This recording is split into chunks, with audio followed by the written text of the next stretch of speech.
details. I don't have the time tonight.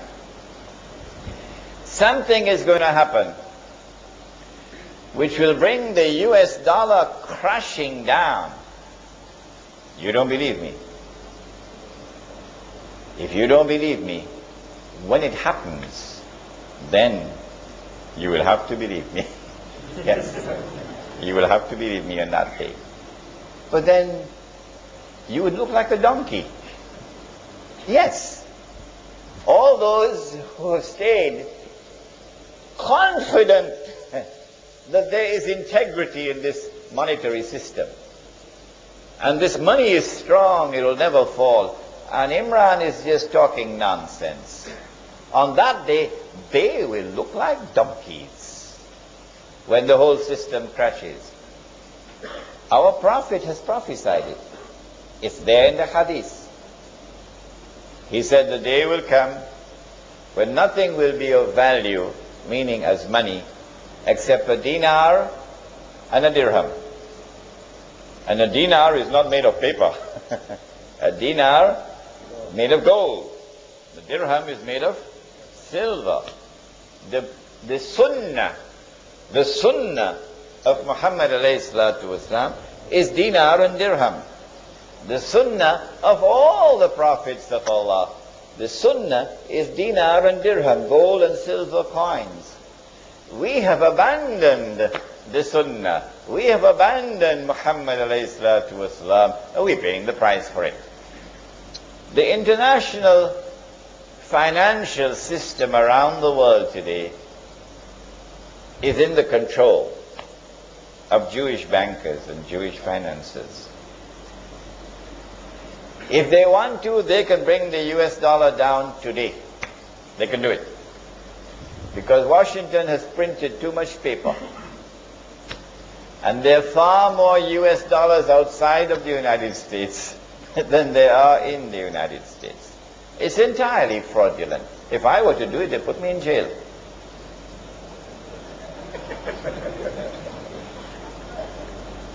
And so two things will have to happen.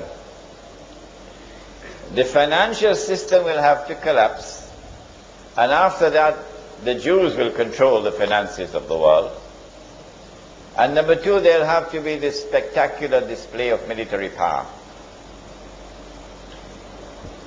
But when that military attack takes place, Israel will have to be able to argue, we were provoked. We're only trying to defend ourselves. So in order to do this, you have to begin the process with Ariel Sharon going into Masjid al-Aqsa with 1,000 Israeli soldiers in a deliberate act of provocation. He knows what the Palestinians are going to do when he does this. A deliberate act of provocation intended to bring that intifada back to life. And when it comes to life and the killing starts, Israel will have to talk peace on this side, but continue doing pinpoint killings. Every time they kill, every time they assassinate, it is intended to further inflame the passions of the Palestinian people, bring that state of rage. And as the oppression continues to increase, there is going to be an awakening amongst the Arab masses. Egyptian people are going to be very angry. Jordanian people are going to be very angry. So what is the king of Jordan going to do? What is Mubarak going to do? What is the Saudi government going to do? In order to survive, when your people are becoming more and more angry, you're going to have to start making some powerful statements. You see? Like Abdullah just did last week from Saudi Arabia. And Mubarak will now have to speak very hostile against Israel. And perhaps one day even King Abdullah of Jordan will have to start to do the same thing. So as these statements now come out, And maybe you have an Arab Summit conference and so, and the impression is created that the Arabs are closing in now on Israel. The stage is set. You've done your PR work perfectly. And now Israel can launch that spectacular military attack. The Israeli people are calling on the government, come on, what are you waiting on? Let's wage war.